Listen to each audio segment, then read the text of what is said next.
Muhammad Buhari gets China's support for the building of 3,050 megawatts Mambilla hydroelectric power project. Federal Executive Council approves 6.7 trillion naira 5-year national health plan. 4 killed, 33 missing as powerful earthquake paralyzes Japan's northern island. Nigeria's male team win gold at International Table Tennis Federation Africa Senior Championships in Mauritius.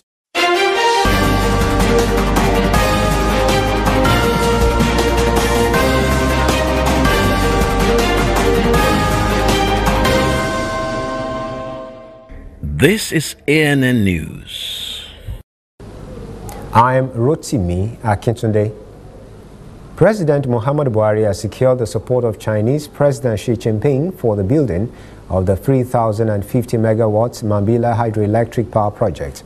This was announced in Beijing, where Buhari met with Xi on Wednesday on the sidelines of the China-Africa Cooperation Summit, attended by other African leaders and entrepreneurs. Presidential media aide Shehu Garba said Buhari also sought additional Chinese funding for 4 airport terminals as well as the Abuja Light Rail project.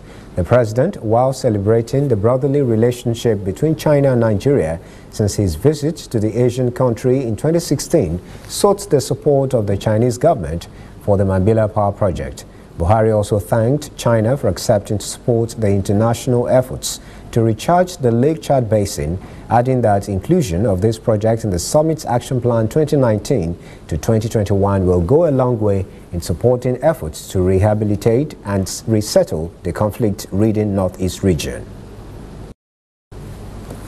The presidency has reacted to former Vice President ATIKU Abubakar's statement that described President Buhari as power drunk. Media advisor to the president, Femi Adesina, agreed with ATIKU that Buhari is uncompromising on his stance against corruption, but disagreed that the president is power drunk and not ready to leave power without a fight, as stated by ATIKU.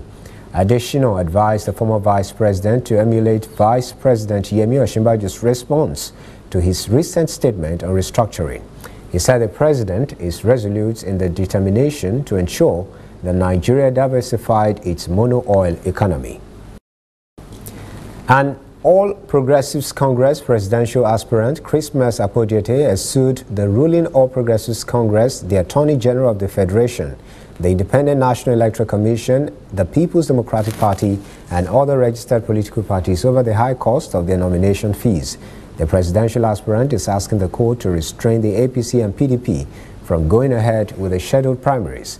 If they did, he is asking the court to declare such primaries null and void. He also wants the court to restrain INEC from recognizing such primaries pending the determination of the case. Apodiete believes the nomination fees are not only ridiculous and unaffordable, but also unconstitutional. He says it is an attempt by the Nigerian political oligarchs to edge out the youth who could benefit from the just passed Not Too Young to Run law. He says the fees are set as a calculated move to deprive the Nigerian people of their constitutionally guaranteed right to run for public offices in their own country. Senate President Bukola Saraki has challenged the acting National Publicity Secretary of the All Progressives Congress to a debate on national issues on any national television after he said Nigerians are tired of the Senate President's retrogressive politics.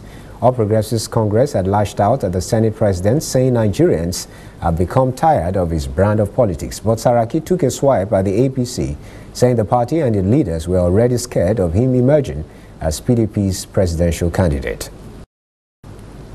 The Federal Executive Council has approved a new 5-year National Health Strategic Plan.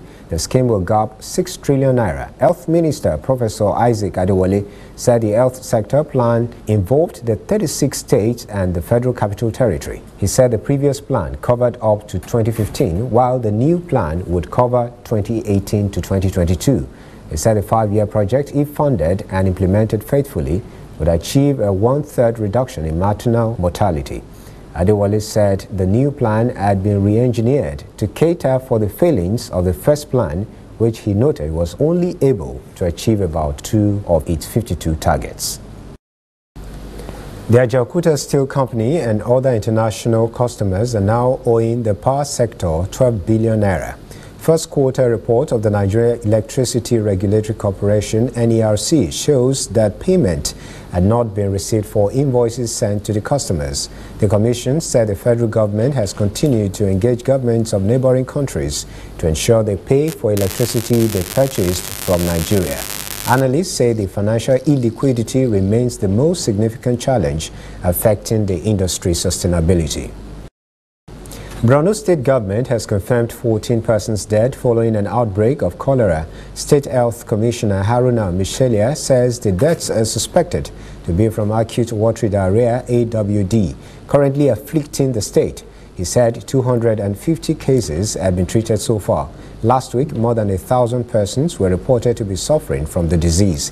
Shelia said last month all measures had been put in place to ensure there was no outbreak of the disease. There were 61 cholera deaths in the state last year. The KANO state government has confirmed the deaths of 9 persons and injury of 5 others from a recent flood disaster in 9 local government areas of the state. Executive Secretary of the State Emergency Relief and Rehabilitation Agency, Alhaji Ali Bashir, said the disaster also affected more than 4,000 persons in those local government areas. He says the agency is still compiling reports from 5 other local government areas hit by the disaster. He says a comprehensive report will be produced for the consideration of the state government once the investigation is completed. The coalition of Niger Delta agitators has announced that it was returning to the creeks over the refusal of international oil companies to relocate to the Niger Delta region.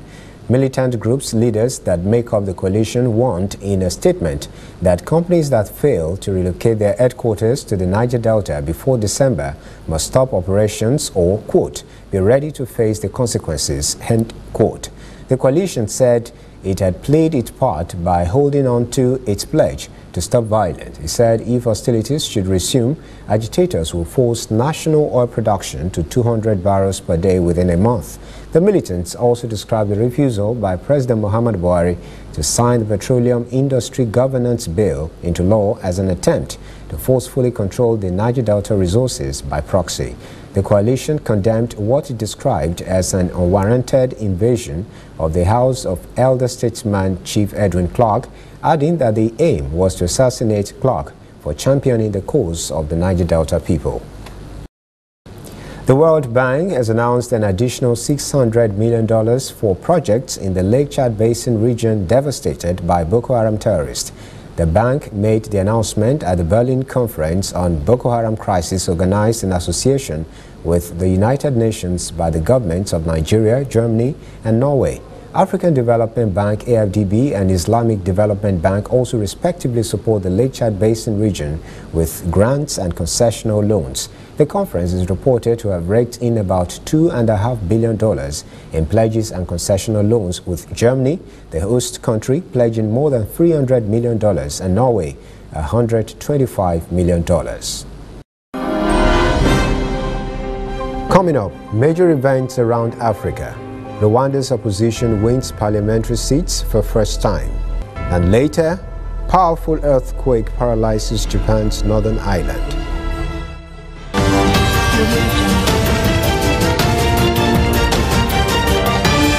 You are watching ANN.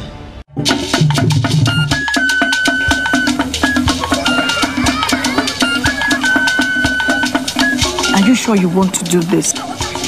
Madam, go and bring us your husband. Okay, hello baby. We're in this together, okay?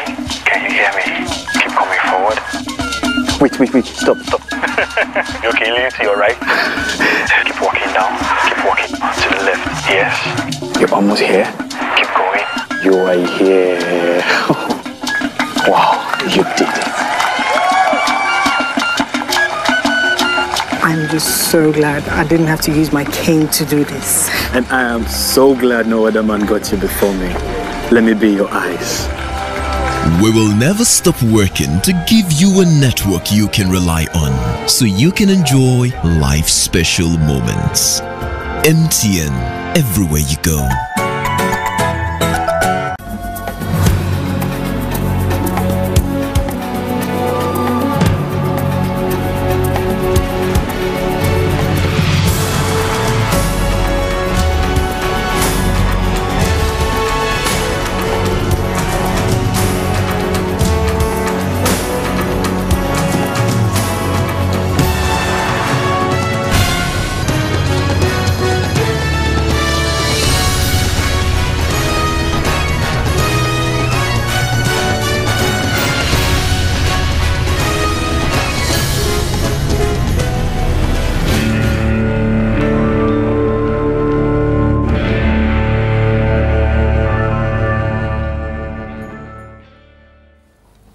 Welcome back. This is ANN News. In news from around Africa, election results showed on Wednesday Rwanda's only tolerated opposition Democratic Green Party won parliamentary seats for the first time, a move described as a sign Rwanda is opening up its political spectrum.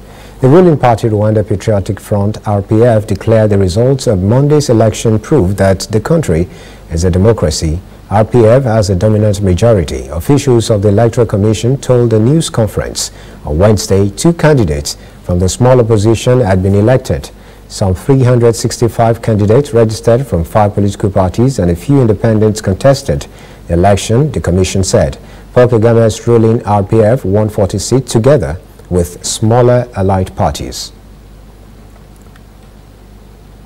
Human Rights Watch said on Wednesday women and girls in Mauritania who were raped are often unwilling to report the crime out of fear that they themselves will be jailed for breaking the West African nation's strict laws on sex outside marriage.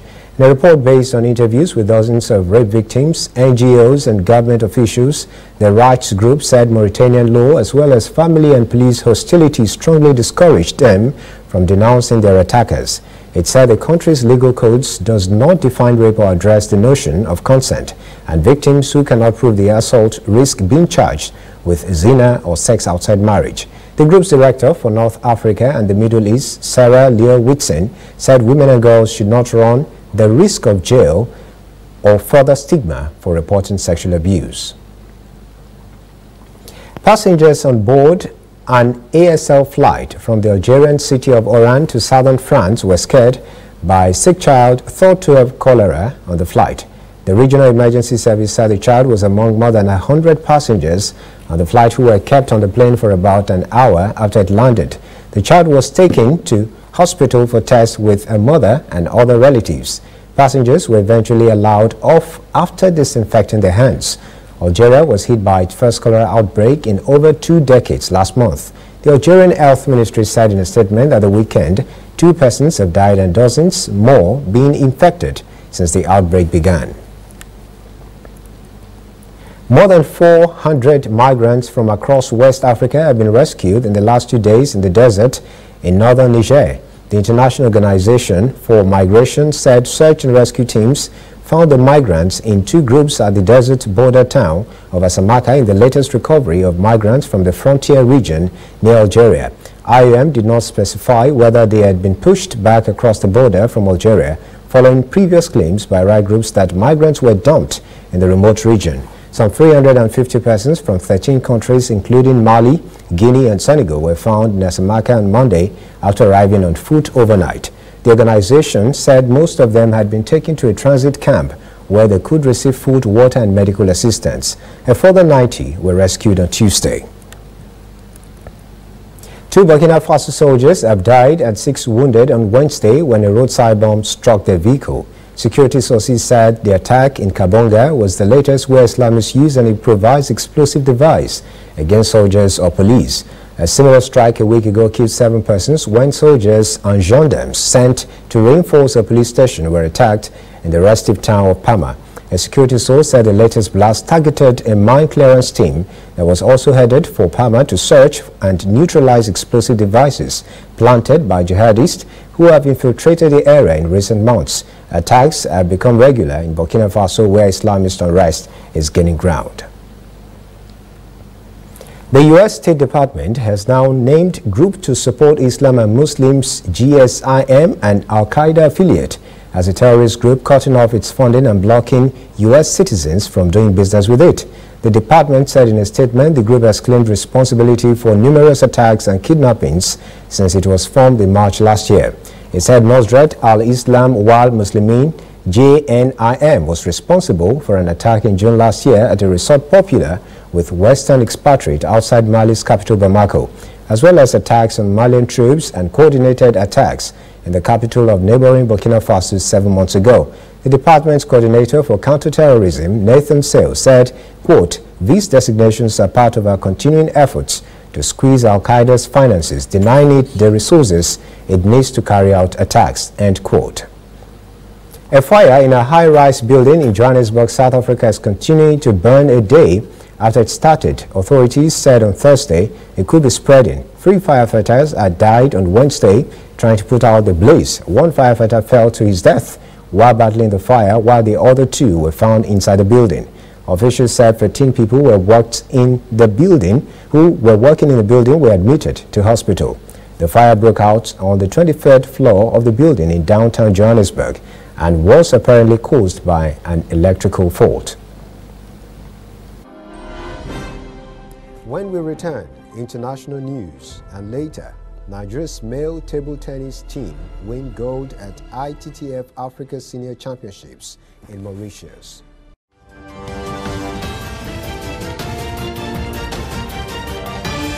You are watching ANN.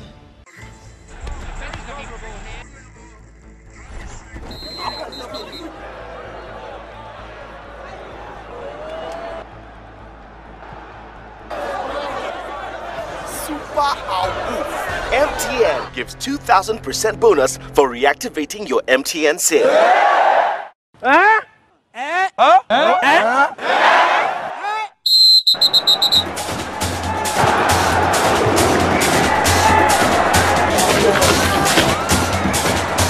That's right. If you haven't used your MTN SIM for 45 days or more, recharge now and get 2,000% bonus. That's right, 2,000% bonus for your first recharge of every month.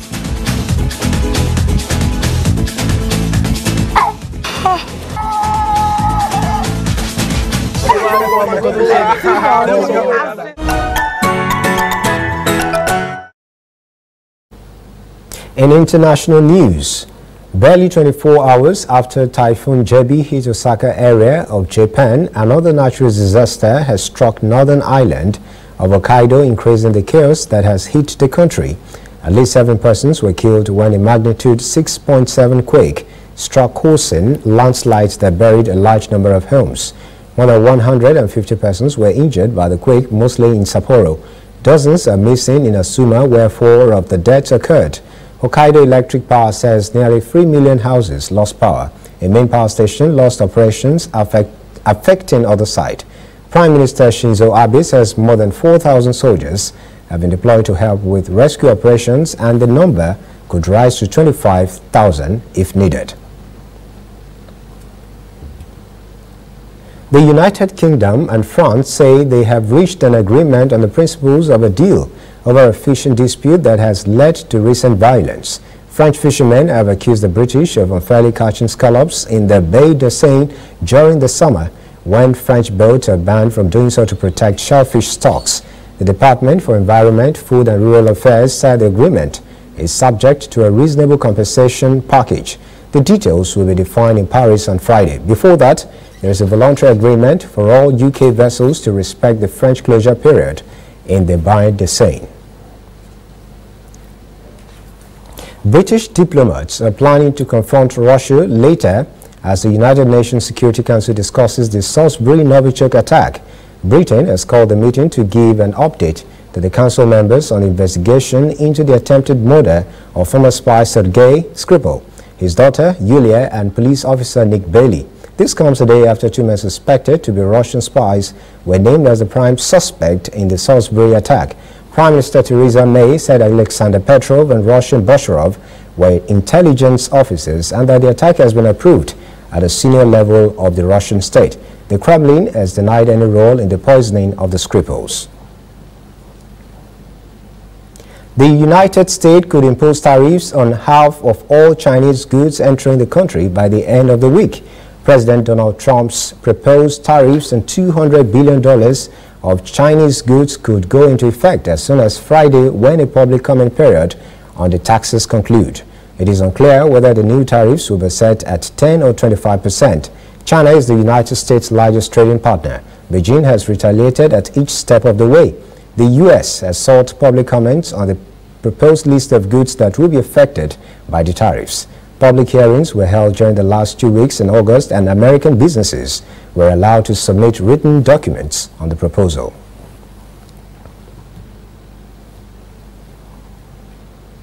EU negotiator Michel Barnier has branded key parts of Theresa May's Brexit proposal dead in a meeting with MPs in Brussels.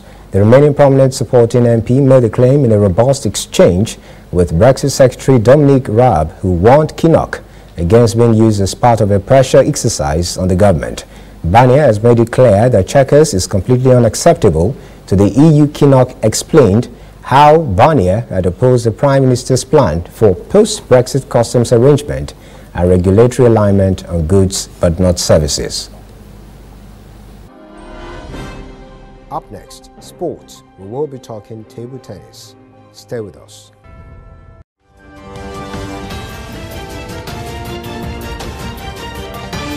You are watching ANN. If you know fit go internet or follow for Twitter, you know fit snap photo send or get it photo send. Now because you dey use Palasa, your phone no dey answer. See me see wahala. My brother, go get smartphone, yeah. Drop that Palasa phone. Phone wey no go for your hand, yeah. Drop that Palasa phone. Phone wey no fit take selfie. Drop that Palasa phone. No be correct phone, yeah. Drop that Palasa phone. Upgrade to a smartphone today and get double data for 6 months on any MTN data bundle you buy. Simply purchase a smartphone from any store, anywhere in Nigeria, or bring your current smartphone from any network. Insert your MTN SIM card to start enjoying your double data bonus. Offer is open to all new and existing MTN subscribers. Join the largest smartphone movement today. Make it not for your hand.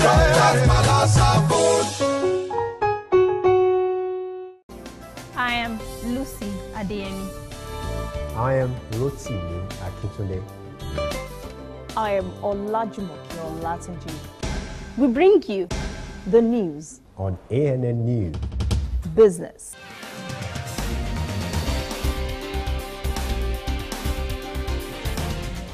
politics,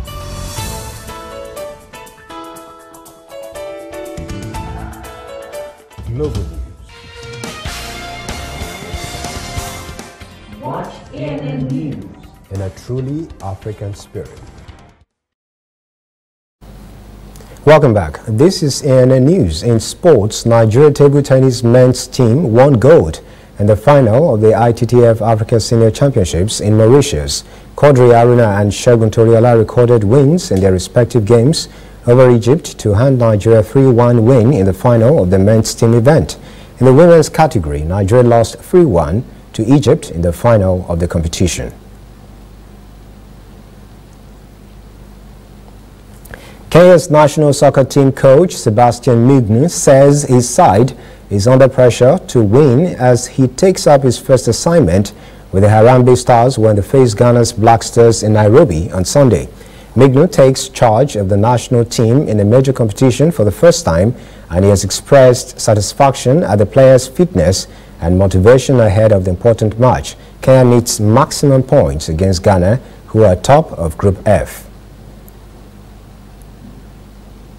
That's ANN News this evening. Thank you for joining us. For details on these and other stories, visit our website, annafrica.net. Conversation continues on our social media platforms, Twitter, Instagram, and Facebook at ANN Africa TV. I am Rotimi Akintunde. Have a great evening.